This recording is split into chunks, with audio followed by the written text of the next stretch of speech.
Listen, you're in a privileged position to learn a thing or two. Keep your mouth shut and your eyes open.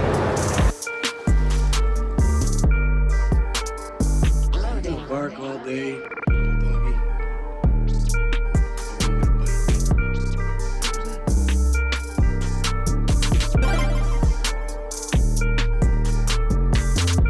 I'm your huckleberry. Say when.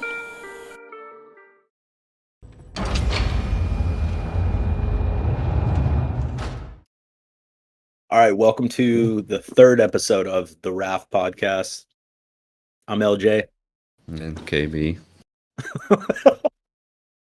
I'm laughing because you've been awake for hours longer than I have at this point because you're on the East Coast and I'm on the West Coast.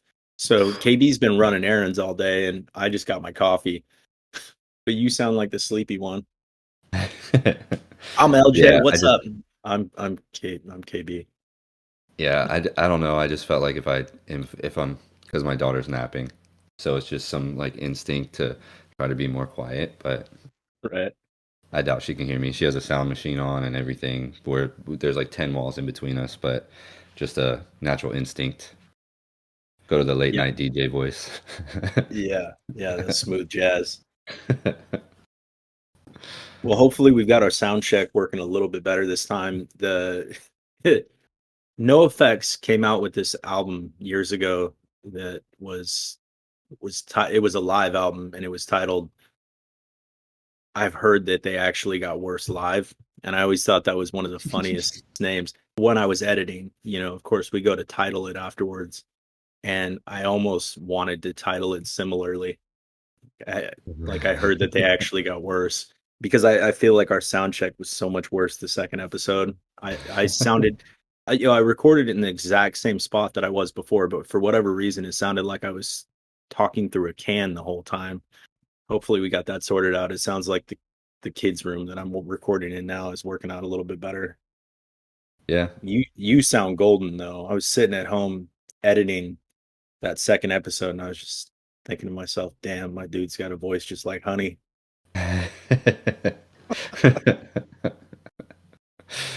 Oh shit.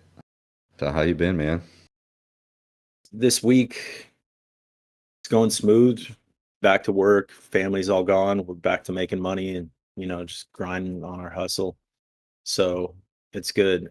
My outlook is I don't care what we got done last week or if last month was rough. All that matters is today, is like right now. What are we working on today? I don't give a shit if it's this, that, or the other, as long as we're getting something done every day. You know what I'm saying? So One step at a time. That's it. Yeah. As long as we're getting something done that moves, inches us towards progress. Right. So I learned in recovery a long time ago. At one point I was getting really stagnant. I was getting really complacent, and I was not. I guess I was not feeling very fired up, but I was going through the same motions, just doing the same shit every day. And my sponsor said, "Look, man, this recovery deal is a lot like life, and life is a game of action. So if you're sitting stagnant, you're not moving, you're not growing." I think for everyone, but especially for those of us in recovery, if you're not growing, you're dying. So as long as we get something done every single day, it's hard to have a really bad week objectively. Yeah. My broker would always tell me to take, have your end goal as large as you want it. You take incremental steps to get there. I think he said, "How do you eat an elephant?" or something. Yeah. Something, One bite at a time. Yep, one bite at a time. Yep. I probably just butchered that, but something along the lines. That's what he would always say when we were like goal setting and stuff, and then because I'd be ambitious, knowing damn well I probably aren't going to hit them, and he's like, "Well, how you going to do that?" I was like, "Oh, I'm going to hustle, bro." He kind of reeled me in. Yeah. Got me back on like one step at a time, one bite at a time. Yeah. I think it was Gary Vee or Andy Frisella. I remember listening to them some point when I first got sober, and I'll never forget. There was two things. One of them, I'm not sure who said it exactly. The second one I know for sure was Andy Frisella. But the first thing was aim way higher. Whatever you think your goal is, aim 10 steps beyond that. Because if you fall short of that bigger goal, bigger than what you thought you were capable of, you're still likely to land further than you were with the more underwhelming goal that you may have set in the first place. You know what I'm saying? And so, fuck it, aim higher. If you don't make it to the higher goal, then, it's whatever, but you're going to end up further than you would have if you would have sold yourself short in the first place. And the other thing that I know for sure Andy Frisella said, and it was when I was first getting sober, and I didn't, there was a lot of days where I was fired up and I was stoked to not be dying. It's really easy to get caught up in that early sobriety pink cloud stuff, but not every day are you feeling it. Andy Frisella said something that just kind of stuck with me. Again, this is somebody who lived out of a back office in a van, and now he's a multimillionaire, just crushing life all the time. But he said, I never would have fucking succeeded at anything in life if I only worked hard on the days that I felt like it. If I only did things that I wanted to do. And that's the big difference, right? Is sometimes we do shit. I mean, if you're really going to make it in anything, you need to grind on the days where you're not feeling it. Those are the most important days, arguably. That's a good one. Consistent. You got to be consistent, Yeah. Or try to be, at least. Everybody has off days, but I think you're right on track. No, complacency kills. Yeah. Dude, it's cold over here today. I don't like it. Yeah, I got the heater on right now. I'm hoping that you can't hear it in the background. No, I can't.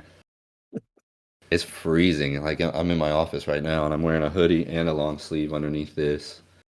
That's too cold, bro. Not for Florida. I'm a true Floridian, man. It dips below like 70. I'm out. I'm in San Diego, and I've lived in San Diego at this point most of my adult life, but I do have family up near Tahoe, and like I do not visit.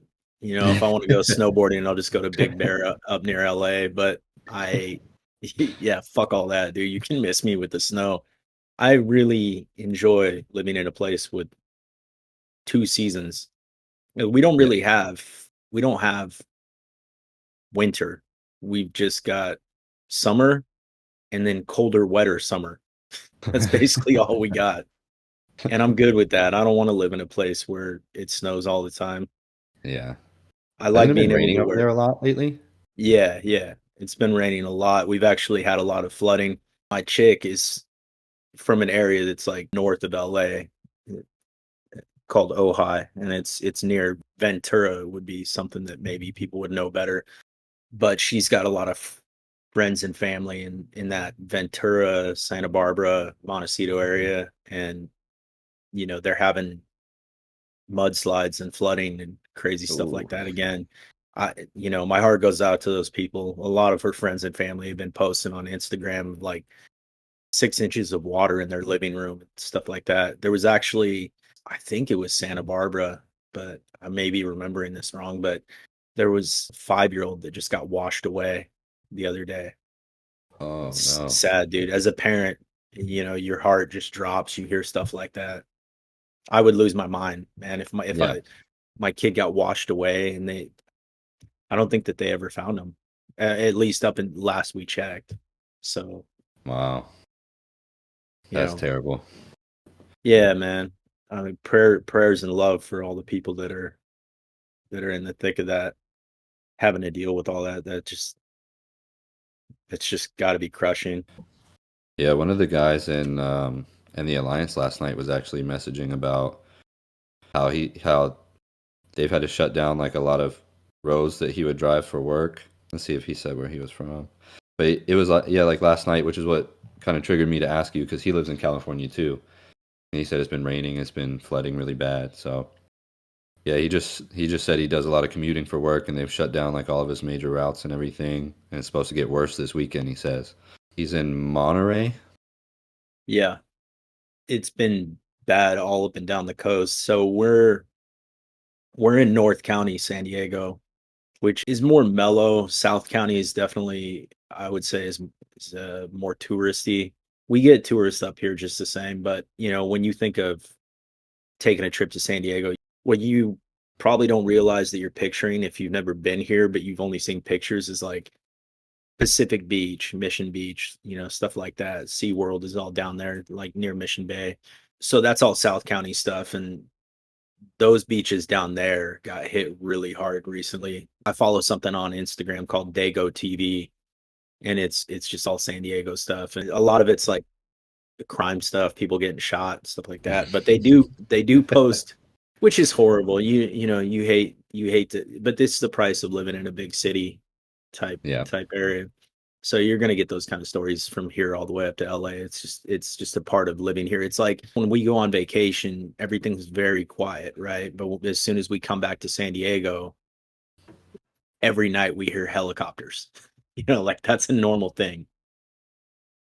But those beaches down there, they were posting videos of the waves crashing up, and what would be the whole sand, the whole beach area is just completely underwater.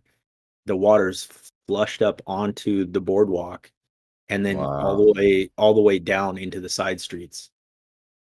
So I used to live right off the boardwalk in PB, in Pacific Beach. That's the shirt I got on right now is PB. So anyway, yeah, it's been bad all up and down the coast. How's Florida?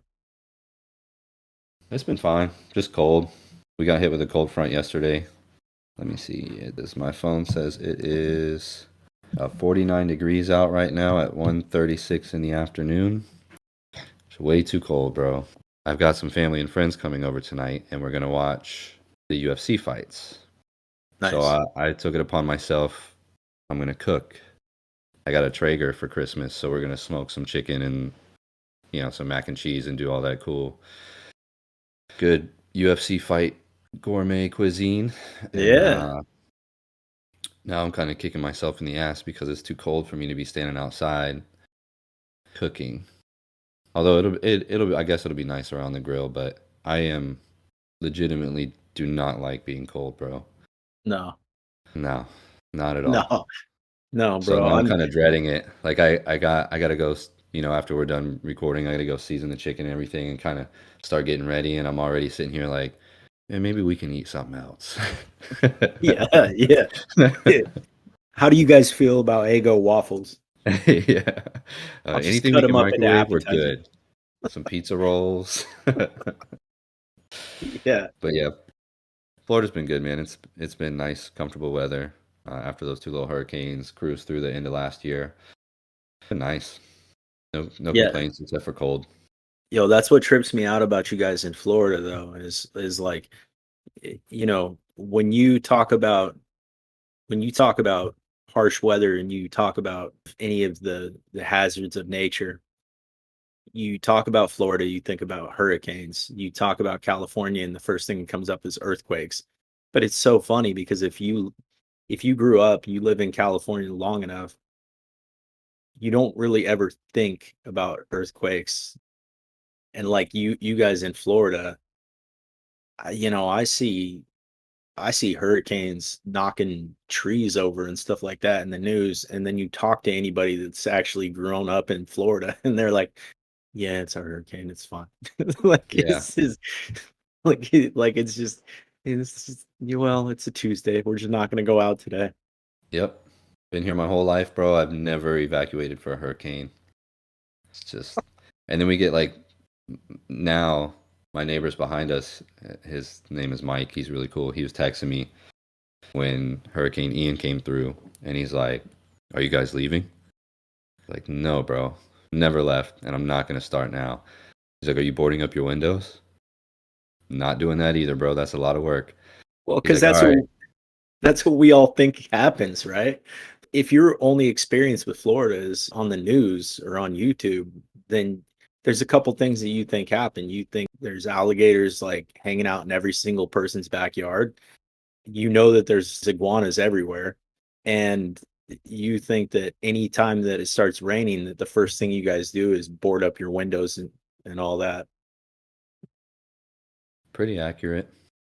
That is what a lot of people think, especially them, because the neighbors behind me that I was just talking about, they're from up north, in Michigan, Yeah. and this was their first hurricane that they've lived in Florida. So he was all nervous, and it's so funny because see him afterwards. We both drive Fords, so I see him at the Ford dealership, and I was like, "What's up, Mike?" And he's like, "Man, I'm so glad we didn't board up the windows, bro." I was like, "I told you it's a lot of work for a little return. Yeah. No, not much ROI there." It's so funny. I follow this dude. I think it's TK California. It's funny as shit though. If you guys are at home and you don't know who this dude is, check this dude out. It's something like TK California, or you can go to the search on your TikTok and just type in California Forever Goodbye. I'll send you some stuff though, KB. I think I put it in the line chat before. Dude's fucking hilarious. Everything he says, he'll get these comments where people are talking shit on California, and then he'll break down why they're wrong, like with statistics and facts. He'll be like, actually, it's always so funny whenever somebody says, why is there a mass exodus to people moving to Texas? And he just comes on there real casually and goes, no, no, no, no exodus. No, that was proven to be more myth than fact. Actually, yeah, nobody's moving to Texas. It's okay. You guys can have your desert and your flat land. But he always has these comments where people follow him, they subscribe, and then all they want to do is talk shit on how their state's better than California. And I'm not here to say that anything's better than anything. I'm just saying it's funny because you got people that live in that area of the United States where tornadoes rip cities apart. And then they want to come in and talk about how we have wildfires, occasional mudslides, and earthquakes. I've lived through so many earthquakes, and I didn't feel most of them. I mean, out of probably, I don't know, 40 earthquakes, I maybe felt 2, 3, where I was just like, oh, what? And it's not even like, there was one that I remember when I was a little kid that was bad, where like things were falling off the wall and we were worried about our TV falling off the stand or whatever. But for the, they actually made the house rumble and shake. Most of my experience with earthquakes was more like you sort of just feel dizzy for a second, and then you're like, what the fuck was that? And then you see something in the news about how we had a category whatever earthquake, So, like, most of them don't even register like in your head. It's like that's what happened. It's never that situation where, and like growing up, we had to do earthquake drills. They used to teach us, all right, so what we're gonna do is you're gonna get in a door jam and you're gonna, yada yada yada, or get under your desk at school. Bro, I've never. The desk will save you. Don't worry, children. Fuck, dude. I honestly, I can't, like probably 2 or 3 earthquakes in my entire life that I've actually even like registered in my head, like that's what's happening. I've slept through probably 20 and like didn't even wake up.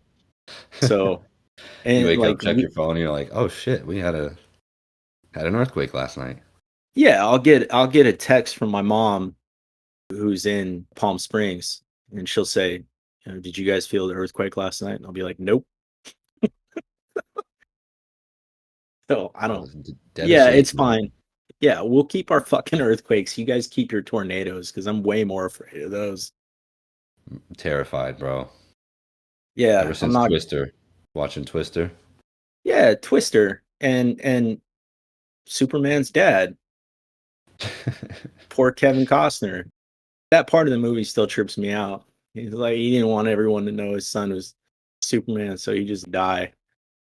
He's like, no, stop. I get what it was for the story, but it just seems so unnecessary. I mean, my man can move at the speed of light, and he couldn't zip in there and grab his dad and zip somewhere else where, you know what I mean? Plot armor. I still think Henry Cavill's the only Superman. I can't believe what they did with that whole situation. I love James Gunn, but I feel like on some level, I understand what he's doing where you can't bring Superman, you can't bring Henry Cavill and not have everyone else connected. Like it won't make sense if they're going to do what they wanted to do with Lobo with Jason Momoa. You can't just flip an actor into a different character and still have the same Superman that was connected with the old character. You know what I mean? You got Right. to wipe the slate clean. But that was just kind of a rotten deal. Yeah, I saw The Rock was pissed too. Oh, As see, I soon as didn't he think. comes on board, they're like, "Well, yeah, we're going a different direction, guys. So thanks." Well, DC's always had. They've always had a problem, a lot like Sony has. Well, anytime Sony does Marvel stuff, with the exception of Tom Holland's Spider-Man, but a lot of it has been corny. A lot of it's like entertaining, yeah, but corny. DC, the Snyder stuff was great. Most of it. I don't want to say that Batman versus Superman was a good movie because it wasn't. It was fucking all over the place. I hated the dude that played Lex Luthor. I don't even know that actor's name. I couldn't tell you, and I'm good with names and actors that Wasn't I it couldn't tell. Eisenberg? Jesse, Yeah. yeah, yeah. I liked him in that Facebook movie where he got to be a neurotic asshole and play Zuckerberg, but I, I don't particularly love that dude, and I really didn't like him as Lex Luthor. I just honestly, the entire time he was talking, I felt like he was doing sort of he was trying to do his own shitty version of like a Heath Ledger sort of take on Lex Luthor. I just wanted him to shut the fuck up in every scene he was in. He's just like, shut up, dude. Fuck. I Shut your liked him in goddamn mouth. Zombieland with Woody Harrelson. Yeah, yeah, he was, but see, that's where he needs to stay. So in Zombieland, he was like neurotic. What's it like a reluctant hero? You Yeah. know, the underdog, soft belly sort of hero. Then you put him in Lex Luthor, where he's supposed to be neurotic, eccentric, overly confident sort of role, and he just didn't. You got to be somewhat smooth and cool to be able to pull that off, and he's not smooth or cool. You know what I mean? So, Yeah. I mean, he looked like the dude from Chess Club that ended up becoming a famous actor, and like nobody's afraid of that. I don't care how much money you got or what kind of tech you got. Nobody's afraid of you. So, I mean, the dude that was in Batman that played the Riddler, he did what he basically, to me, he did what Jesse was trying to do. He did nerdy, neurotic, psychopath, but he did it well. He sold it. It was super believable, but I don't know what the fuck Jesse was trying to do. For me, it fell super flat. But I don't know how you could go the direction that they're going to go without clipping branches. So Yeah. on one end, I do understand what they're doing with DC from a business standpoint and a storytelling standpoint. It was just dirty the way that it had to go down. I didn't think that Black Adam was like the greatest movie of all time, but I did think it was good enough. It was good enough not to shit on it. And it was super entertaining. Story was kind of a mess. There was definitely a heavy level of like DC WB corniness in it, but it wasn't over the top. It was a pretty digestible movie, but still, I mean, they're clipping branches so that they can have it grow into a new, nice full tree. Yeah, I've got faith. James Gunn will do it well. Just yeah, kind of like you said, you got to wipe it clean and start fresh. Do your own thing, and hopefully they'll make DC movies enjoyable. It's easy to focus on what's going on and losing Henry Cavill as Superman, but I think when you look at it through a different pair of lenses and you focus on where he wants to go, so he wants to keep Peacemaker as a big character, and he's done incredibly well. But he wants to bring in Jason Momoa as Lobo. So it's like all that other stuff that does kind of suck about the branches that they're clipping. It's easy to get stuck in that. But then my heart and my head goes straight back to Jason Momoa as Lobo and James Gunn running that. Can you even imagine like a Guardians of the Galaxy DC Lobo story? To me, that's it's like I got high hopes for that, and honestly, it might be worth trading in the whole DCEU for a James Gunn, Jason Momoa Lobo. Aquaman was. I thought that the first movie was shit, personally, but I like Jason Momoa. I like him a lot, but I feel like Lobo is just such a better character for him, where Yeah, he just kind of gets to be reckless and over the the top, and scruffy badass yeah, guy. Yeah, yeah. So I honestly, I think that they're hedging their bets in a better direction, probably. yeah. And it's something new. It'll be new and exciting. We've never, outside of a couple cartoons, like we never got to see Lobo in anything. He was Stan Lee's favorite DC character. He's my favorite DC character, so I'm stoked about that. Yeah, I remember. I don't know if it was official, but they did like a crossover event where they had Wolverine fight Lobo, and I always thought that was pretty cool because you got the scruffy Marvel badass leave me alone guy, and then you got Lobo. They're probably sitting at the same bar like smoking cigars, Yeah, and yeah, that's how they get into a scrap. yeah. It was Marvel versus DC. And I'm pretty sure that it was that limited run. I have them. I have the actual comic books. It was I want to say it was like 1994 because I think it was like in fourth grade. It wasn't a good series. I mean, we're not talking Secret Wars here. They slapped some story together that was pretty shit, but it was fun to finally see your people go at it. You got to see Flash versus Quicksilver, and yeah, it was good Yeah, for what it was. good stuff. Good stuff. Kind of gonna jump into MCOC here. Yeah, yeah. What do you think about the new difficulties? Have you dabbled yet? Yeah. So we talking about EQ first? Yeah. Yeah, like the how they kind of changed the labels and it's like Thronebreaker, Yeah, right, Cavalier. right. Yeah. I've seen a lot of negativity towards the other progression level difficulties. When they brought in Thronebreaker, it seems like they bumped up the difficulty levels in other areas. And I used to auto fight most of uncollected difficulty just for basic rewards and stuff like that, just for completion stuff. And it doesn't look like maybe I'm necessarily going to be able to just auto fight all those anymore. It doesn't look like maybe I'm going to be able to do that anymore with my roster. So that kind of sucks because I would run two accounts on two devices while I was doing stuff around the house and Mm, still pick up some decent rewards. And now if I want something similar like that, I'm gonna have to actually pay attention maybe. So I'm not super stoked on that, but I'm really liking Thronebreaker difficulty. I've only done the first quest and the second quest. So I did, what was it? Science and Mutant? Yeah, I think so.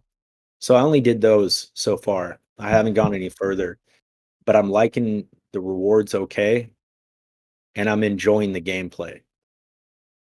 And if yeah. this is the direction that it's going to head with as much content as we have in the game right now, that's already so time consuming. I'm probably just going to do Thronebreaker difficulty from now on then.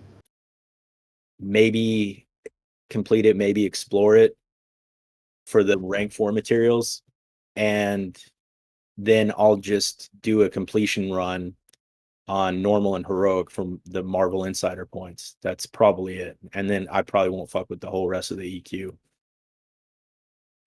Yeah, I think I feel similar, like about Thronebreaker. I guess it's the unpopular opinion right now because a lot of people don't like it, especially how they switched.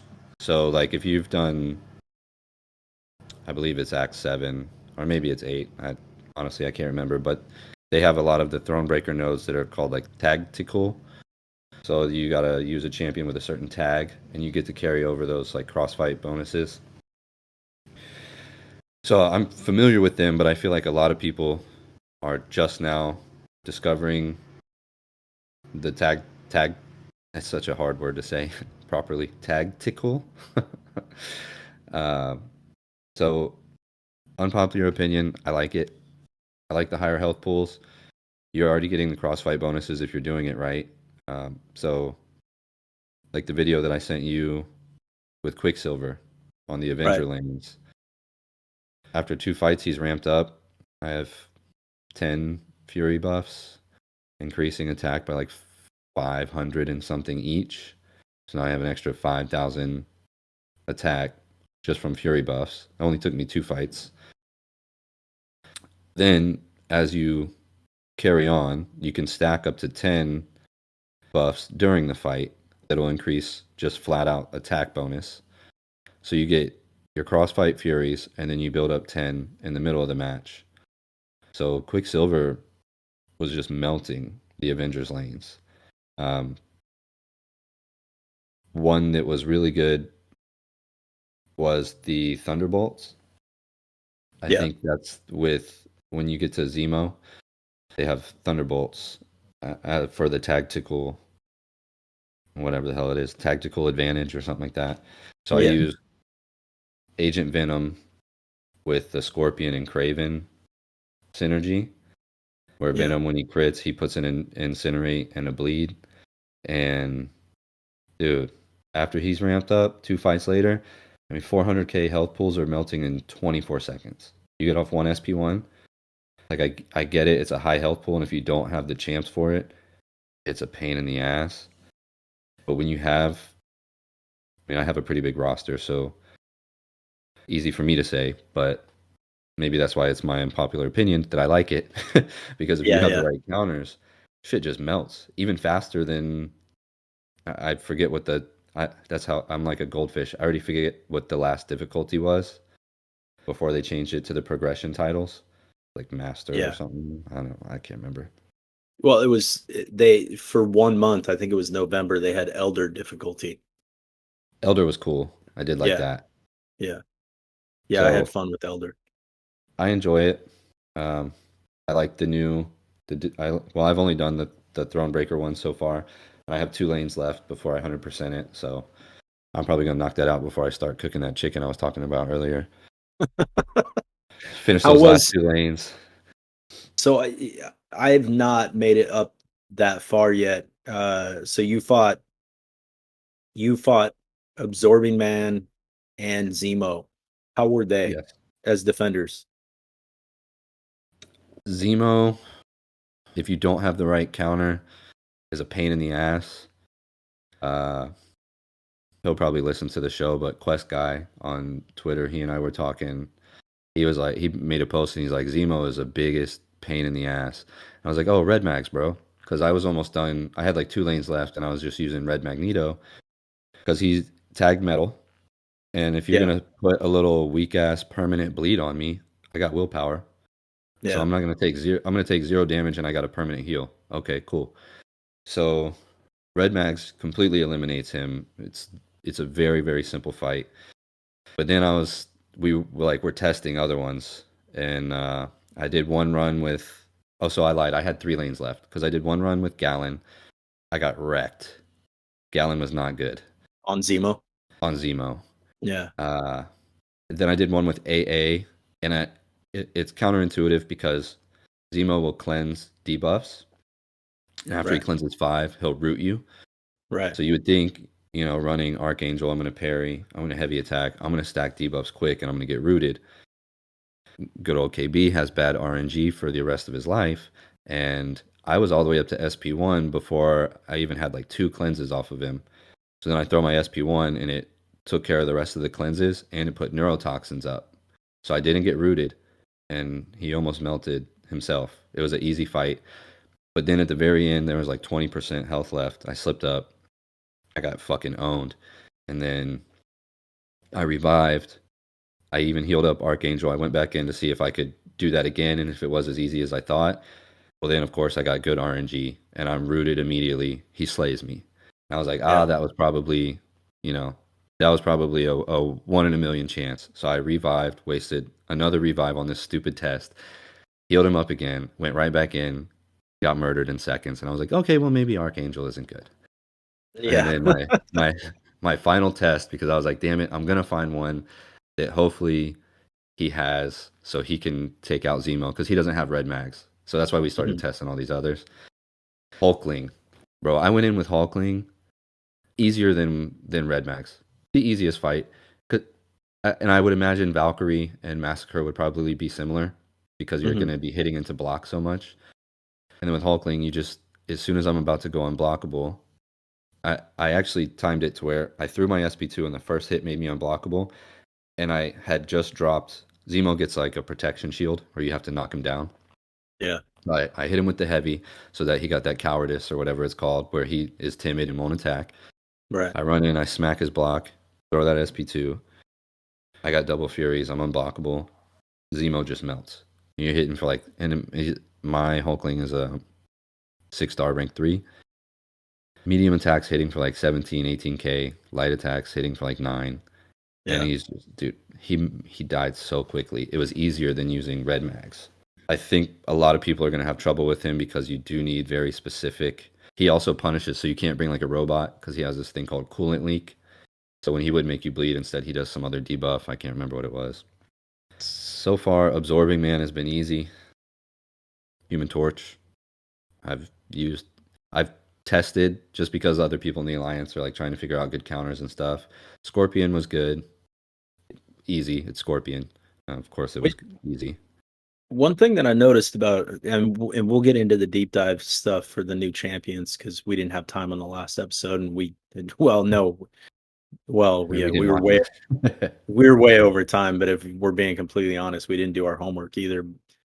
But I noticed that I thought it was kind of odd, and maybe it's just because I haven't experienced the dude much, neither using him nor fighting against him. But when he's in his magma phase, he's cold snap and frostbite immune, but he's not incinerate immune. Is that real, or that just didn't make sense to me? I didn't know if I was understanding that incorrectly, or maybe they didn't write it in to the description. Can he be burned when he's in magma phase? Because that doesn't make any fucking sense. It's Absorbing Man. You would think we'd be going backwards at that point, because remember, you used to be able to burn Ghost Rider. Yeah, he wasn't incinerate immune, and also Iceman still isn't cold snap immune, and the dude is made of ice. He still takes cold snap damage. There's some immunities that really don't make sense to me and really piss me off. It's like whenever somebody's shock immune and then they're not shock immune against Electro, it always pisses me off because he's quote unquote static shock. It's like Icarus is shock immune, but you use it against Electro and you'll get your ass whooped if you're not careful. Yeah, taking that reflect damage. Right. But yeah, Absorbing Man so far has been pretty easy. I would say he's a lot easier than Zemo, in my opinion. Both of his specials are really easy to dodge. His first one is is almost always unblockable, at least in my experience. I don't have enough experience with him yet to understand everything that's going on, but specials are super easy to dex. Zemo's are easy too. His SP1, his SP2, You dex the first one because it's unblockable. Then you take a couple hits, and then he like throws a grenade or something at you. That one's pretty easy, but you're still gonna take some damage from the shots in the middle. Hmm. But Absorbing Man, he like swings his little ball and chain around for his SP2. Just keep your distance. He'll never hit you. And then his Right. SP1, as soon as he goes to fire it off, it's like a real easy.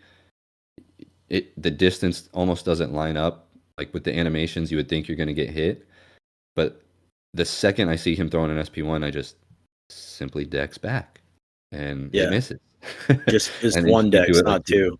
yeah, just one, and he'll miss, and then I'll do Yeah. it 2 more times to do some distance because he almost does like a that Captain America Sam Wilson. I think it's his SP1 where he'll like be distance back, and then he flies at you really quick. Or like Overseer. Yeah, so it's Yeah. pretty much like that where he does like a ranged attack at first, which is silly. It's easy to dex, even though the animations make you think you should be further back. You don't have to be. And then I just dex back 2 more times and I kick his ass.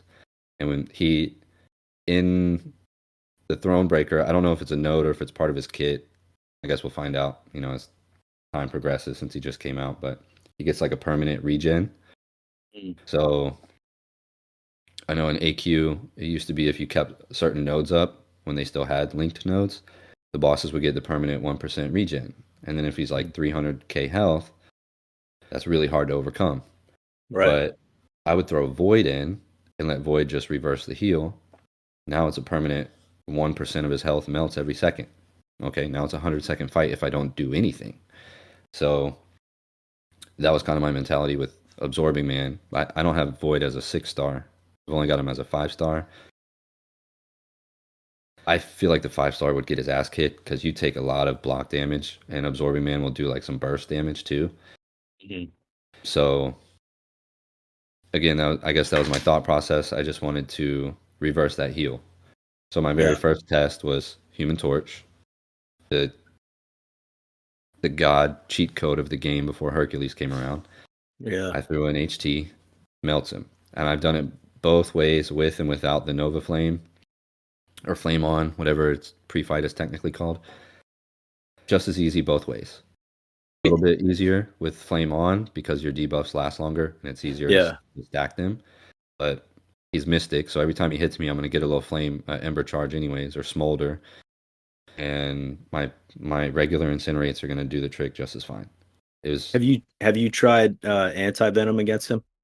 not yet. That's actually on my last 2 runs. I wanted to do Anti-Venom, and then just for the sake of it, I wanted to try that 5-star Void because it makes me feel good seeing a reverse heal and they melt themselves. Yeah. I did use Mr. Fantastic too. Worked out great. The only thing that drives me nuts about Reed is he will evade randomly, and sometimes it messes. In my head, I'm thinking like, all right, I'm going to parry and then I'm going to counter, but instead he just randomly evades. So it opened me up, and then Absorbing Man killed me. Not even a full 5-hit combo, bro. Like 3 hits, wrecked. I honestly hate when they put auto evade in there. Yep.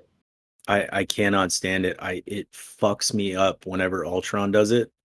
And Stark Spidey. Whenever they do those auto evades, it throws me off completely off my rhythm. And it's like I would almost rather get clapped once in a while through my own fault and my own gameplay rather than get clapped often because I'm thrown completely off my rhythm and now my dude's moving when I didn't really want him to move, and then I'm left open to get hit again. It's like I just almost want to say to the devs over at Kabam, like, you're fucking us more than you're helping us on with those auto evades. It's so rare am I in a situation where the auto evade actually saved my ass. Rarely. Yeah, very. It's about as rare as BWCV's signature ability saving you. Fucking useless. Almost 6 years. Well, I guess she hasn't been out 6 years, but I pulled her whenever she dropped. I mean, she's been out a couple years by now. I've had that thing kick in and save me 2 times, maybe. I've never had it ever happen. What a joke. I mean, we could go down a rabbit hole on that, but I don't think any of the Black Widows have. I mean, Black Widow Deadly Origin, her awakened ability isn't really shit either, right? Yeah. Yeah, I don't think any of the Black Widows have awakened abilities that really actually matter all that much. The original used to be if you had her at like max sig, she would shut down ability accuracy. So it used to be handy back in like 2017, Right. but 5-star, sure, yeah, I would still sick her up. I'm never gonna use her, but Yeah. 6-star OG, you're not getting any sig stones. Got too much to work on. I got Valkyrie. I still got to get to 200. Yeah, she'll never get any stones. I don't know. If they've got somebody in the game that is not generally going to see a lot of gameplay, and then you also require them to be high sig in order for their awakened ability to even matter all that much, or for the champ to be very viable, I- you know, at least for me, like you're just ensuring that I'm never going to fucking use that champion. Yeah, Like, I'm just never going to use them. Why would I use her for anything? So I don't. Just champs like that, like. Well, yeah, I don't want to go down the rabbit hole. There's too many champs that we could end up just talking all day about. We don't have the time. Okay, so as far as what you had EQ, you had side quest. Let's talk about the side quest. I don't have any particular feeling about the side quest so far from what I've played. I think I've only cleared out level 1 and level 2 right now. I've just been doing other stuff, so I don't really have much to say about the side quest. I don't even really know what the rewards are. I haven't been paying too much attention to it, to be honest. I haven't done any of the lower ones. I've only done the threat level 5, Mhm. and the rewards are pretty good. They were kind of tricky.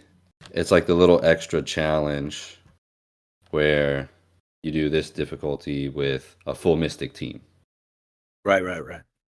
So I did that one, which that's exactly what it was for the threat level 5. The first one, you have to do it with a full Mystic team, and then you have to beat the Hercules boss in one shot to get the other. They don't even actually have a title in the game, but the labels are special battlegrounds, daily, weekly, and Karina's challenges, just so everybody else knows exactly what I'm talking about. The solo showdowns for level 5, where you have to defeat the final boss in one try. And then they have the corporate class as the other one, where you have to complete the full quest with a mystic or all Yeah. mutant for 2 or whatever. So those are good. Got some good relic shards and stuff, some rank 4 materials. Honestly, wasn't that hard in my opinion. I did see a couple of people online posting videos and talking about how good they did against Hercules, so I genuinely thought it was going to be a lot harder than it was. Yeah. Because I was just kind of seeing what everybody else was saying before jumping in, and everybody's like, "Man, yeah, oh yeah." It just seemed like I just made it bigger in my head than it actually was. Because then I jumped Yeah. in, and yeah, I think Doom, of course, Yeah. Doom, the Yeah. answer to everything. Yeah. Just get him down to the end and then SP1. Yep. So whenever the new content comes out, it always ends up being that thing where it gets built up and turned into some giant behemoth of a monster or something that we build up in our heads because of what we're seeing, the crowd reaction and stuff like that. And I think that we definitely, I know I'll avoid content based on comment sections and stuff like that. I'll be like, yeah, it doesn't sound like I have time for that. And I don't have time to do the homework. I'll do the And same thing, bro. and then I'll finally just get bored one night and just not read a single note and just go in and things will turn out just fine. I don't know that I saw people making a big deal out of the Thronebreaker difficulty. That first quest when it was Science Champs just rolled in and just basically melted everything with eye bomb. Yep. Like there isn't. I think I mainly used eye bomb, Captain America: Infinity War, and Scorpion. Yeah, it wasn't that bad. The tuned up difficulty is nice because with the EQ, I feel like, and I'm probably exaggerating, but in my head, I feel like I haven't used an item in EQ in years. It just wasn't even doing the hardest difficulty was not hard. Yeah. So I did find myself this time, now that I only have 2 lanes left to 100% everything in the Thronebreaker difficulty, I have had to use health potions again, Yeah. which is nice. I mean, I'm not mad about it. It's nice to have some challenging content where if you slip up, it actually has a consequence to your account rather Yeah. than, dude, I could tank multiple SP3s, like even in last month's EQ. It don't it don't matter. As soon as you start to get rank 4 champs, all the content from last month is just it was easy. Yeah. Even if you had good rank 3s, Doom and Hercules and everybody, it's just easy. So I like that I've had to use some items. I like it to be a little bit more of a challenge. I think Rich the Man or somebody did a video that they're supposed to be nerfing the difficulties because everybody's upset about it, which is okay, I guess. I hope they don't tune it down too much. I understand if they're gonna nerf down the difficulties for maybe I don't even pretend to know what Cav's looking like right now compared to other months. But I know Uncollected got a pretty significant bump. I think I took a quick look at it, and the first person you could fight on the first lane of the first quest was already at 15,000. Oh wow. For Yeah, and uncollected?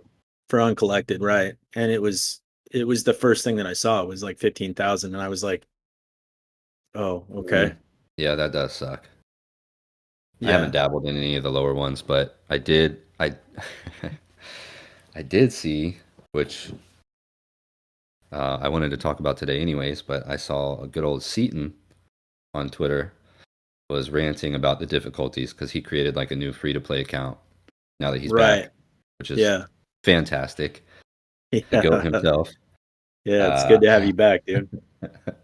so I did see him complaining about it, and if he thinks that the difficulty is too high for a free to play lower progression account, I would probably agree with him because he was winning tournaments and Yeah, he was regarded as one of the goats, bro. So now that he's back, that's really cool because I always enjoyed.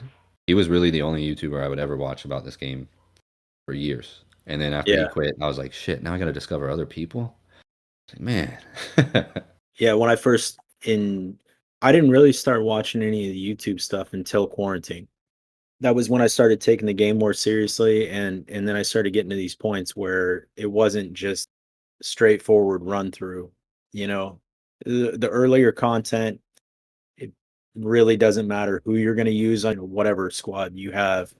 It really didn't matter as long as you could get basic skills going and you could rank up a few people, but then you start getting into content where you do need specific counters. And as soon as I got to that part of the game, then I had to start actually doing homework, and I had to start looking on YouTube, and the first two people that I think I really started watching was like BG and Seaton,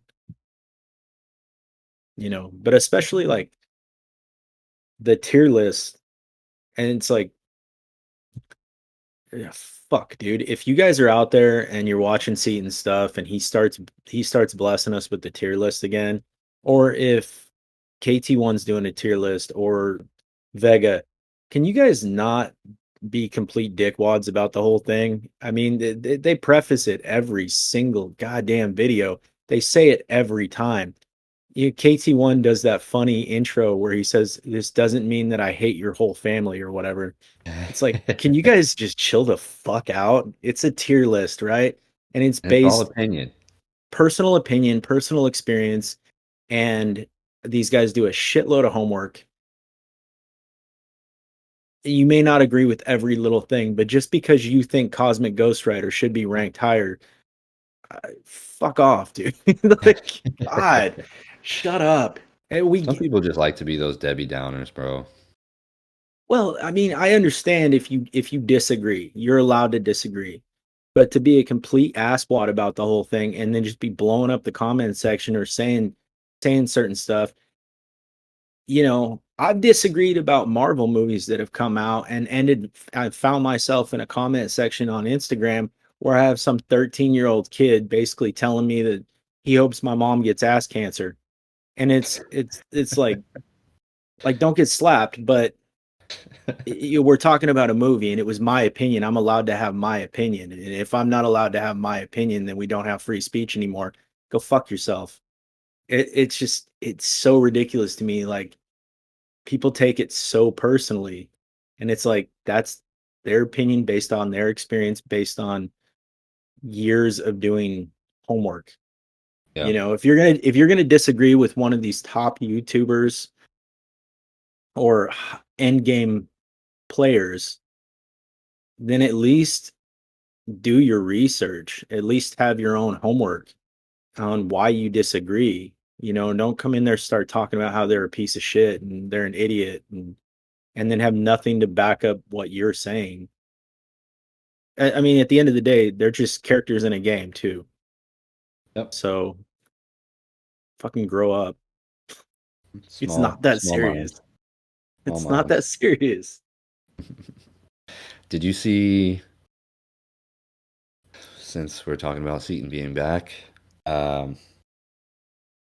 you made a really good video showcasing OG Hulk, Yeah. bro. Yeah, KT1 too. What are your notes on that? On the Hulk buff? He looks almost like iHawk but he isn't taking all that damage from building the gamma, Right. and looks like he's gonna be, at least based off of the video that Seaton posted, if that's the buff that goes live, he's definitely gonna go to rank 4. Yep. I've already got him. Unawakened. Yeah, even unawakened, I would take him up. Mine's been awakened forever. He was like one of the first 6 stars I ever pulled, of course, and duped him, and he's just been a piece of shit ever since. But now I think he's actually going to make his way to the roster, and that SP1 stun being a flat Yeah. 8 seconds when you're in the Rage. gamma rage, Yeah. bro, ridiculous.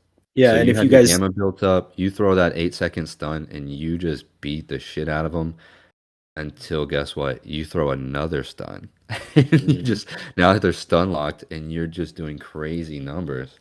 So he's supposed to have normally he's got a 4 second, right? But once he's in his rage, when you throw that SP1, then you get, what is it, 100% multiplier? Yeah. Yeah. So he ends up with an 8 second stun. Think about this: when you've got Hercules 200 sig, how long does his immortality last? Like 9.5 seconds, I think. So you've got almost that same amount of time that Hercules has on his immortality that they're stunned. You know how much damage you can do with a high damage dealing champion in 8 seconds, in almost the same amount of time that Hercules has. I mean, really think about that.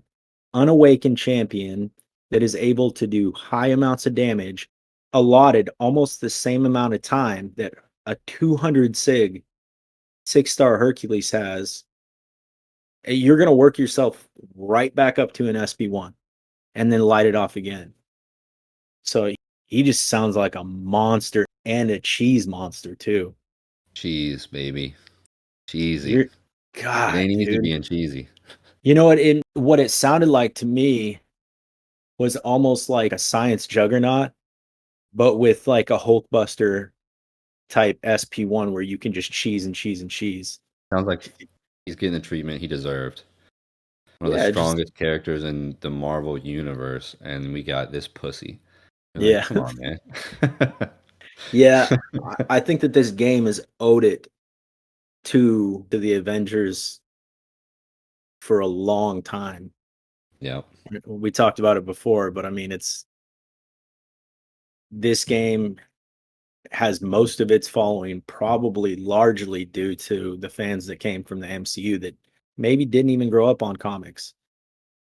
So you were attracting people with these characters from the MCU, from the original group, the foundational group of the MCU, which is the Avengers, and all of them are trash. How are Yep. you going to explain that to somebody that's new to the game that only got here because they like the MCU and they saw something Marvel in their app store? Oh, Iron Man, yes. And then they actually Yeah. start playing the game and they're like, ah, fuck. Well, you remember what it was like when this game first started, man, and you pull somebody and you're super stoked and you're like, they must be good. And it's exactly that. I remember when I pulled Iron Man and I was so stoked. And then the dude was just straight ass. It It was, still is. yeah, it still is. And it was so disappointing. It was so disappointing.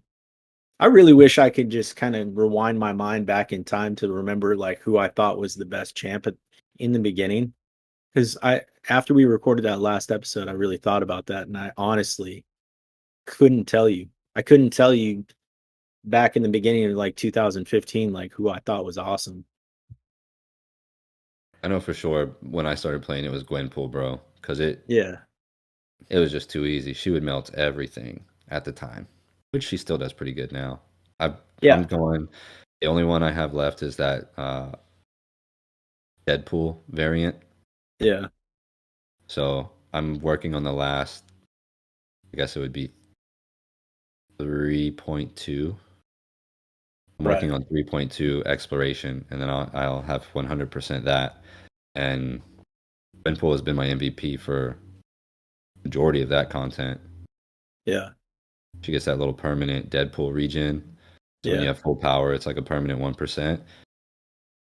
You can get permanent power block. You can get that permanent incinerate and a permanent armor breakup. It's crazy, bro. I I remember. I do remember Thor being good, and I remember Scarlet Witch being good. And Oh that's about yeah, all I remember from the early days. Scarlet Witch was the craziest champ. You get that Yeah, Veil of Fortune, you awaken her, Veil of Fortune, Max Sig. Goodbye. You kill everything in the yeah. game. And then the devs blessed us with 12.0. Yep. Okay, so let's see. We talked about Zemo a little bit. Did you have a chance to do the deep dive on Zemo to figure out what's actually going on there? I did watch the Zemo deep dive. I think he's going to be a really good champ. He's going to be a pain in the ass on defense and more. I guess depending on the meta and BGs too. Right. I love my favorite thing that I saw the permanent bleeds. I love the idea of the permanent bleeds, but they tick for such a little amount. Did you Hmm. notice how small the bleeds actually tick for? Yeah, I think it was like 80 damage or something. It was Y- really low, but I Yeah. know you can get a permanent. So if it works the way that I'm thinking, I believe the mastery is called Despair. But one of your Yep. masteries lets you reduce your opponent's healing by X amount per debuff. Yeah. So if you have permanent bleeds, essentially you should be able to have a permanent reverse heal, or at least permanent heal block once you get enough bleeds up. And then Medusa, I made a video on Instagram ages ago, and I was trying to showcase Medusa. I think she can stack 40, 30 or 40 bleeds. She can stack a shitload. And it'll be permanent as long as you keep your opponent armor shattered. So you would just essentially just spam SP3 over and over and over, and she can stack like 30 or 40 bleeds. So I was doing that with at the time a 5-star, and Winter Soldier wouldn't even survive long enough for me to max out the bleeds. So I had to do it with a 4-star for the video. And her bleeds don't, they're like nothing special, nothing to write home about. But when you got 40 of those fuckers, Yeah.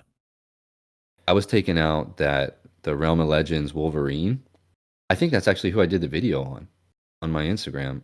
Or maybe it was still Winter Soldier, and that's why I switched to the 4-star. That's probably more accurate. I think I was right the first time, but either way, back in the day, you could do it against that Wolverine too, and the stacked bleed damage would outdamage his stupid, ridiculous heals that he would get. So I'm a fan of the permanent bleeds. I'm a fan of his route. He seems to be like what Craven should have been, but like a Yeah, more polished, refined version. Like they dropped Craven, and then they were like, "Okay, I see where we went wrong," and then they dropped yeah, Zemo. yeah. I've gotten used to Craven, and I don't want to get too sidetracked here because I'm really good at that. But I like Craven. Once I got used to him, I found a way to make his route work well for me. But I think Zemo's is much more dialed. It's much more polished, and you're right. It's probably more what they were looking for when they did that with Craven. I do like I do like that Zemo's got those non-contact mediums. So he's going to be real useful for, like I was talking about earlier, Electro being a pain in the ass, or Korg.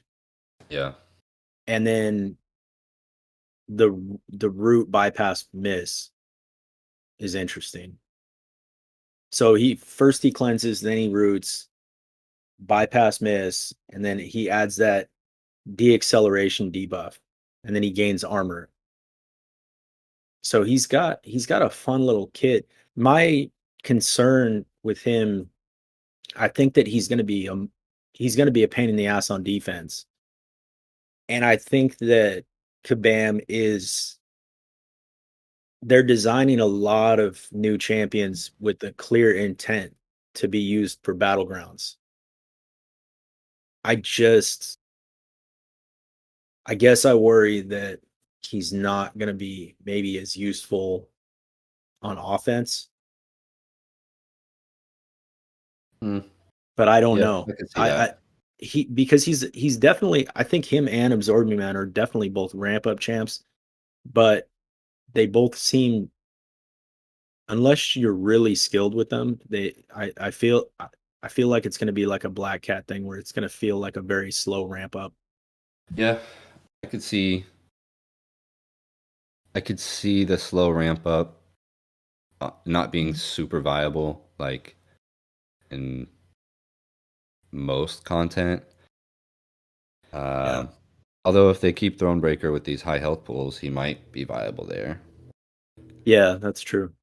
Maybe not the fastest, but I guess we'll see kind of what direction they take that. But Well, he, his bleeds actually kind of remind me. I keep bringing him up. It's probably going to make people laugh, but his bleeds remind me the way that they stack, but they're so light. They remind me of Icarus's incinerates. yeah, So Icarus can stack what up to like 200 incinerates, but they're so small that you need like 40 of them before they actually start doing anything. right. Well, to make it even worse, at least when someone's incinerated, it lowers their block proficiency. So Right. at least you get a little bonus there, where if you're smacking into their block, you're doing something. With the Yeah. bleeds, it does nothing. Yeah. Did you look at his synergies at all? I did look at them. I just watched it once, so I'm trying to remember that he had synergies with like Falcon, I believe, Hmm. and pretty much in my head was it like Civil War, like everybody from the Captain America Civil War seemed like he had a synergy with them. Right. Yeah, he had a pretty solid one with Falcon and Cap Sam Wilson and Winter Soldier, and then he had another one that was with APOC and Doom. He had an interesting one with Red Deadpool and Mantis, where I think if I'm remembering this right, they go back and they hold block for a few seconds and then they go unstoppable. So that one could be interesting. And then he had interesting synergy with iBomb or Toad. So I don't have like the details on what the synergies actually do. Those were the notable ones. But the one thing that I will say is thank you, Kabam, that if you're gonna make a new character that's the nice, shiny new toy, at least you synergize them with people that will actually fucking use. There's nothing worse than when they like Absorbing Man. I'm jumping ahead here, but he's got synergies with Titania, and that's cool. But he's also got, like your obligatory synergies like Thor. Well, both the Thors. The Thor Jane Foster, the regular OG Thor, and then Rogue. And it's like here's the thing, Kabam. Like if you guys are listening, if you're not gonna buff the shit out of these characters, Jane Foster's buff was so awesome. But if you're going to synergize, like honestly, I would rather have you just fucking not put a synergy with that person at all, because if you put it with somebody who's useless, it's basically a non-existent synergy, right? Because we're never going to use it for anything. I'm never bringing Thor Jane Foster or Rogue into anything. We're not talking about a synergy like Gallon or like APOC or something like that that's going to make somebody a horseman or a Norseman or a herald. We're talking about basic ass synergies, and some of them might be neat, but I'm not going to waste a spot on a 5 champ roster just to throw in Rogue just to make somebody a little bit different. I don't know. Zemo's got a big long list of people that he can synergize with that are actually viable. Falcon, APOC, Doom. Mantis, I don't really know much about, but I-Bomb, Toad. He has like a synergy like Mr. Fantastic where he gets a bonus if you have another Zemo on the team. Oh, yeah. And that was the other one. Yeah, it's Energizes with himself. yeah. I love when they do that because honestly, when am I gonna bring 2 Zemos into it? I'm gonna bring a 5-star and a 6-star. We're not talking about Doom or Hercules here. We're talking about a slow ramp up champion. When the fuck am I ever gonna bring 2 of them for anything? It's a waste. Yeah, wasted space. Unless you just need, for instance, some future content where you only need beefed up Zemo and you can clear all of it with him. And sure, I'll waste my other spots just to put him on steroids and I'll wreck everything. But it's just empty spots. Never going to use the other champions or the lesser Zemo. Yeah, right. Oh. Yeah. I'm not hitting end game content with 2 and 3-star Zemo that I got from Marvel Insider. Okay, Absorbing Man. Seems like a lot. It's a little overwhelming at first. Right. I think he'll definitely, I don't know if he'll be like a learning curve in terms of, well, yeah, I guess it would be both. I'm going to say like in terms of like how to play him, like Ghost, Ghost, you have a steep learning curve. Yeah. I was going to say his toolkit seems like it has a steep learning curve, but that also would change how you play him. So I guess both. He seems steep, seems overwhelming right now. Might turn out I'm wrong and he's got a super simple rotation. Like I used to do a Shang-Chi. I would make it way more complicated than I should. And then one of the dudes, Phil, I think he's in Valhalla now, or maybe he's not even in the Alliance anymore. And he's just in the chat. Phil 340. Yeah. Yeah. And he's like, bro, why do you do that? I was like, what do you mean? He's like, all you gotta do is just spam the 5-hit combo, stun, do a medium for slow, heavy, rinse and repeat. That's the fastest Shang-Chi. And we tested it, like doing all the different rotations, and then you do that one. And you build up your charges the fastest. They stay stunned the whole fight. Like they never get a chance to fight back. So yeah. 5-hit combo, medium, heavy. Heavy, rinse, repeat, over. Throw your SP2, done. So that Yeah. was with Shang-Chi. I made him way more complicated than he should be. Although I do still think he has the best utility in the game, just because you Right. could get cleanse on demand, you can slow on demand, you can go unblockable on demand, everything you can do on demand. So there is that steep learning curve, and then it actually ended up boiling down to 2 fucking moves. Yeah. Yeah. Like, oh, he's got all this, and then it's like, yeah, but if you want to be the most effective, do these 2 on repeat. So Well, Absorbing Man might end up that way, but kind of at face value, that's what it looks like to me. Steep learning curve, tons of utility. yeah. Hopefully they missed the language like you pointed out earlier. That if I'm in fucking magma form, I better be immune to fire damage. Yeah, So 100%. It like there's no reason. So I think the biggest thing that people are going to have a hard time with him is he's going to benefit most from those light intercepts. So his forms get paused when he ends up with when you use the light intercepts. That's cool, but it's definitely going to cut out a lot of the player base. There's a lot of people that struggle with those intercepts. yep. So, I mean, you got professional YouTubers that talk about how they have a hard time with intercepts. So, I mean,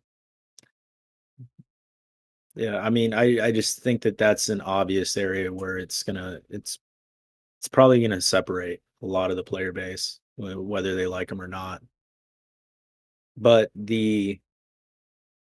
well, I think the biggest thing to talk about with him right off the bat is the fact that he doesn't absorb shit. So I thought that was kind of odd. I mean, I don't know. And every YouTuber that's put out a video has mentioned that. So I don't think we need to go into it too much, but it just seems a bit odd that the dude is absorbing man and he doesn't absorb anything really. Just a So little I odd. it would have been it just feels like such a an obvious miss if he was fighting Human Torch and he lit on fire, if he was fighting the Thing and he turned into if he looked like the Thing, that would have been tight.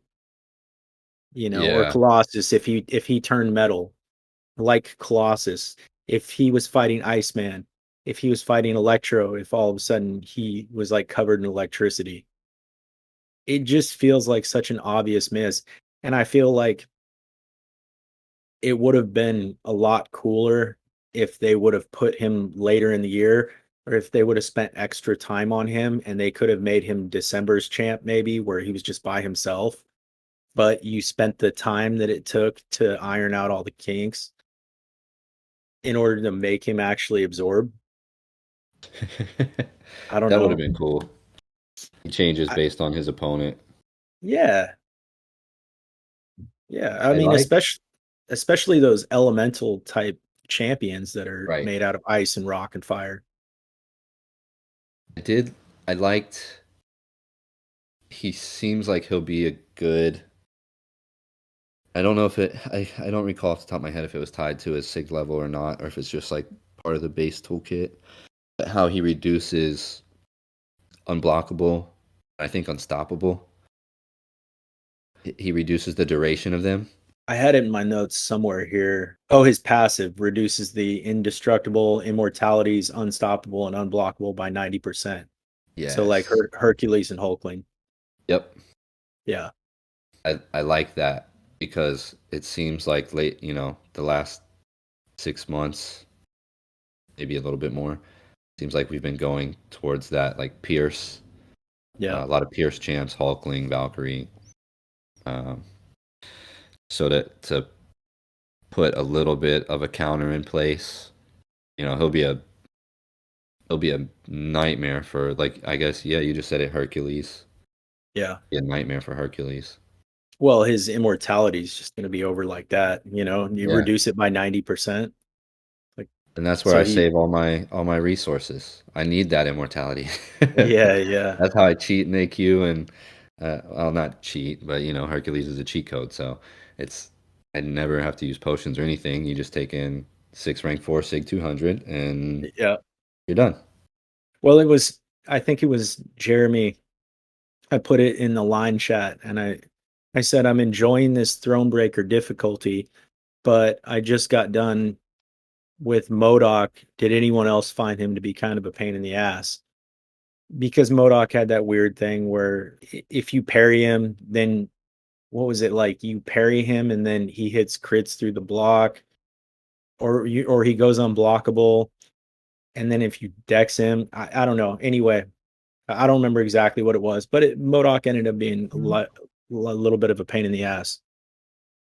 And Jeremy was like, "Well, just use Red Max, bro. Med Rags makes him super easy." And so I did, but I don't use Red Mags all the time. So for a lot of people that stay heavily using Red Mags and have for years, I've just personally always appreciated White Mag's playstyle a little bit better. And I don't want to just sit there and parry and heavy the entire time. For some reason, when I do it with Archangel, it feels different. But the fight where I'm just parrying heavy with Red Magneto just feels so fucking boring to me. So I don't bring him that often unless I feel like I have to, really. You could cheese But that one because the Modoc has one of the nodes on him. You just mentioned it. I forget what it's called, but he has guaranteed all of his attacks are crits, and he can crit through block. So you can cheese him with Ebony Maw because all guaranteed crits are a guaranteed miss. So if you have a duped Ebony Maw, every time they miss, they get a little degen.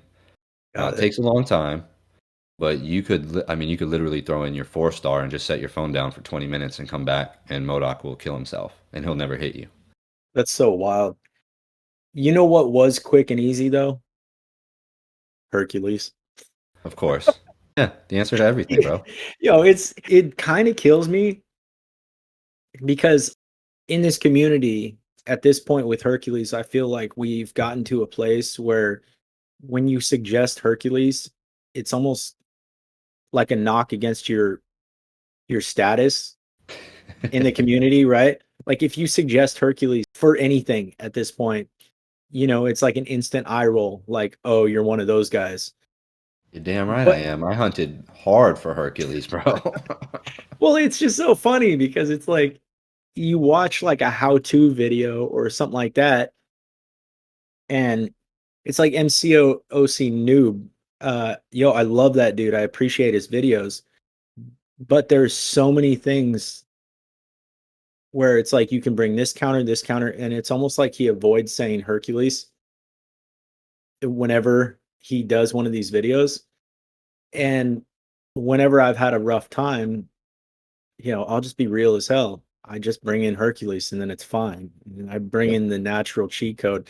And I'm not going to sit here and act like I don't use him or that I don't resort to him or sometimes, he's my first response. The dude's a workhorse and he'll either get you through most of the quest a lot of the time, and then you can just use the whole rest of your team for the end.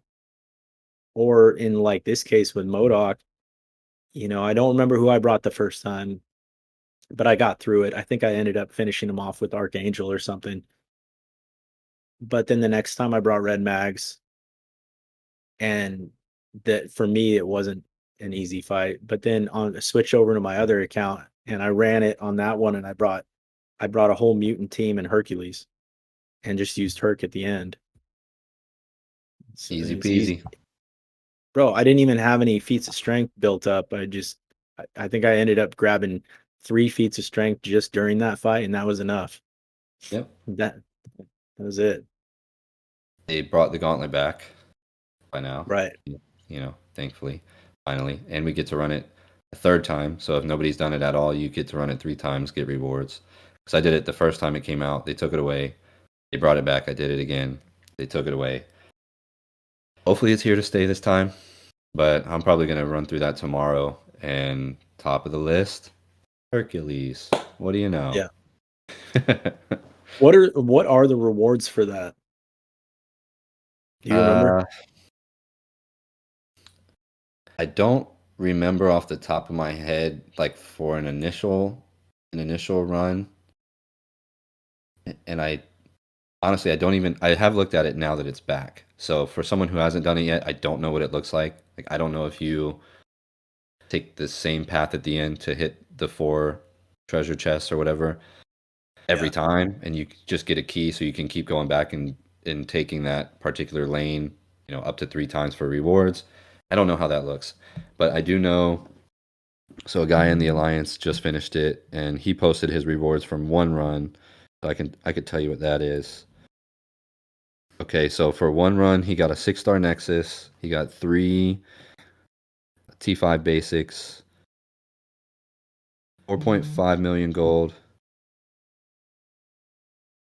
Now this looks like maybe it was his first run, or maybe it isn't. I don't know. It's hard to tell.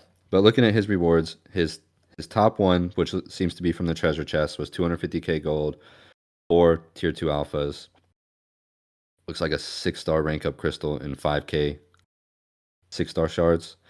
Then below looks like the completion rewards, 25k 6-star shards, 4.25 mil gold, 3 tier 5 basics, 6-star nexus, and it looks like a couple selectors. So probably like class, class selectors. Right. Yeah, it's a nice little haul.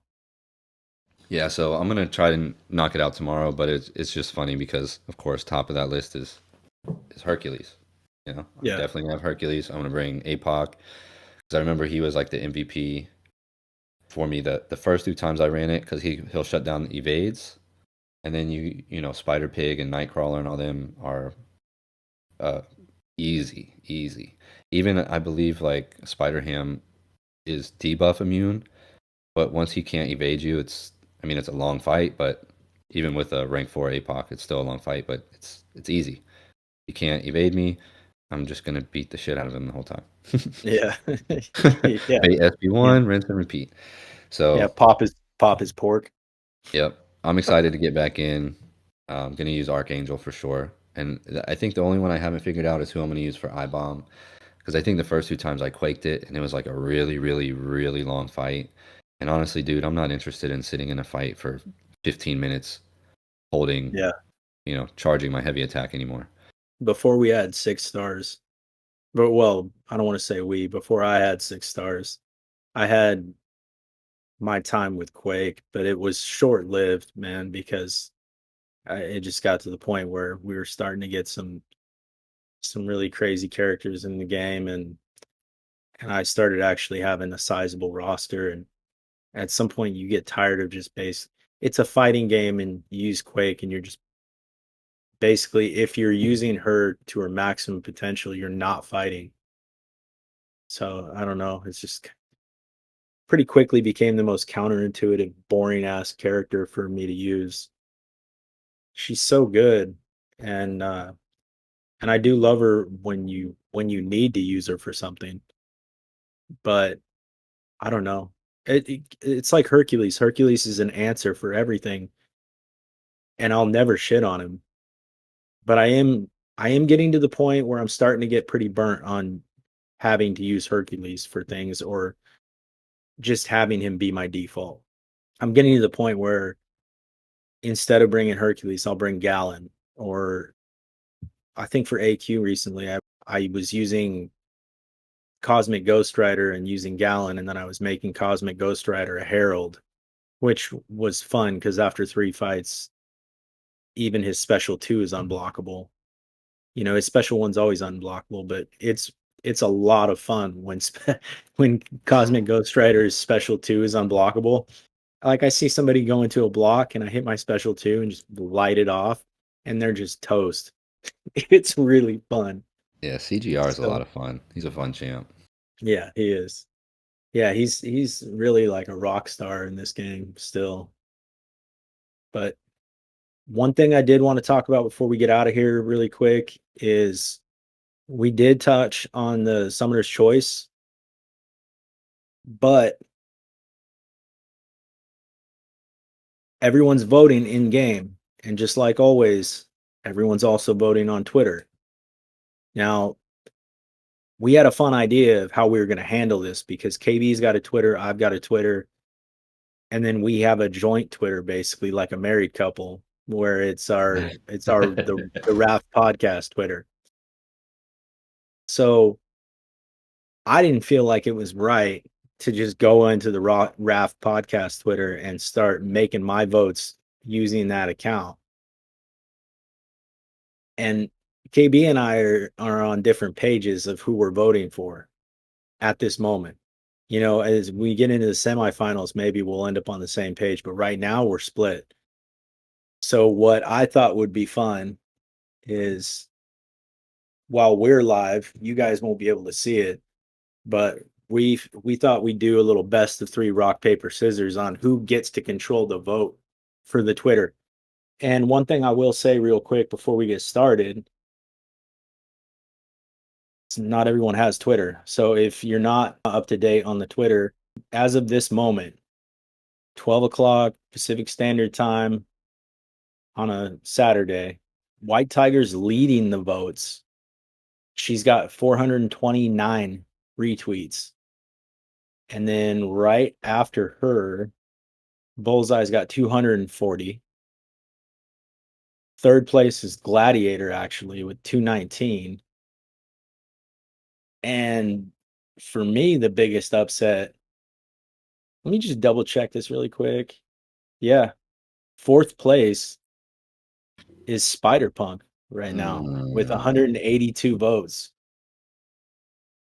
Stop that, people. God damn it. Ugh. There's so many great champions here, and how did he end up in fourth place? I hope that the in-game voting is going a lot better than the retweets are. Either that or there's some 12-year-old somewhere that's just, are you allowed, do you get credit if you are the same person and you retweet over and over and over again until they shut your account down? Because I can't see 182 people retweeting one at a time for Spider-Punk. I feel like somebody was in there. I feel like 150 of that was one person just continuously retweeting, spamming retweets. Yeah. I wonder if they keep track of that. But anyway, right now, White Tiger's in really solid lead. Comfortable lead. Very, very comfortable lead. I mean, she's got 209 retweets on the person in second place, which is Bullseye. That's fucking crazy to me. Yeah. But anyway, you're still going with Marrow? Yep, I'm going with Marrow. Okay. Do you want to know where her retweets are at right now? Nope, I don't even want to know. Okay, I won't tell you the actual number, but let's just say it's 10 from 100. Okay. All right. Yeah, I wish you guys could see the look on KB's face when I said that. He just smiled, but gave me a look like, you piece of shit. I told you I didn't want to know. Okay. So you ready? You got your game face on, bro? Yeah, I just stretched, so we're good. Okay, and just so that we don't deafen people in with our microphones and the hand slaps, we're gonna have to do a quiet rock, we're doing rock, paper, scissors, shoot, right? This is where it always gets fucked up. This is how siblings end up getting in fist fights. Rock, paper, scissors, shoot. So what does that mean? 1, 2, 3, go? Yes, right? Exactly. Shoot so you're gonna hit your go. palm. You hit your palm 3 times, and then you throw out your choice. Okay, keep it visible. I don't want to see one of these under the camera coming back up. Oh, I got scissors, bro. All right. Why am I nervous? Okay, I'll count us down. Let's go. Rock, paper, scissors, shoot. Shit. Okay, Scissors. I had paper. He had paper. Yeah, okay. And I said don't slap, and then I slapped hard. All right. Rock. Okay, ready? Rock, paper, scissors, shoot. Oh, we're 1 for 1. I had rock. I had rock. He had scissors. All right. You want to count down the last one? Sure. All right. Rock, paper, scissors, shoot. Yeah. That didn't even count, bro. You were like 5 seconds behind me. Really? Yeah. What do you mean, really? You were there? Oh, on my screen it looks like we're identical. Bro, you looked like you were in slow motion, like way behind me. Yeah, I was trying to follow your hands on the screen. So there probably is a lag. Okay, let's do this. We'll just go off audio and we'll look away from the screens, but we'll keep the hands up. That Okay, way, when that's we fair. look back, we'll know. Paper, Ready? okay. Yep. Rock, paper, scissors, shoot. Ah, Yes. All right, well, we'll get Meryl will be closer to 100 now. it'll be so interesting to listen back on that and hear how it's so much more exciting when you can actually see what's going on right now, and it's a lot funnier. For you Yeah, guys at home, it's probably going to sound really whack, but you're just going to we be had like fun.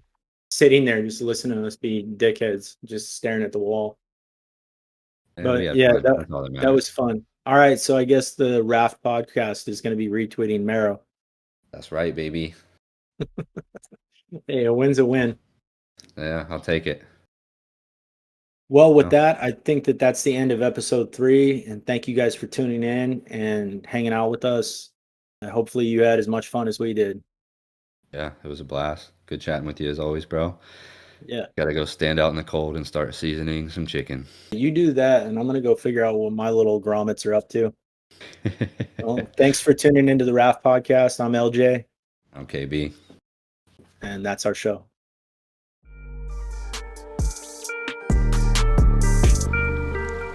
Just Apollo with the glue.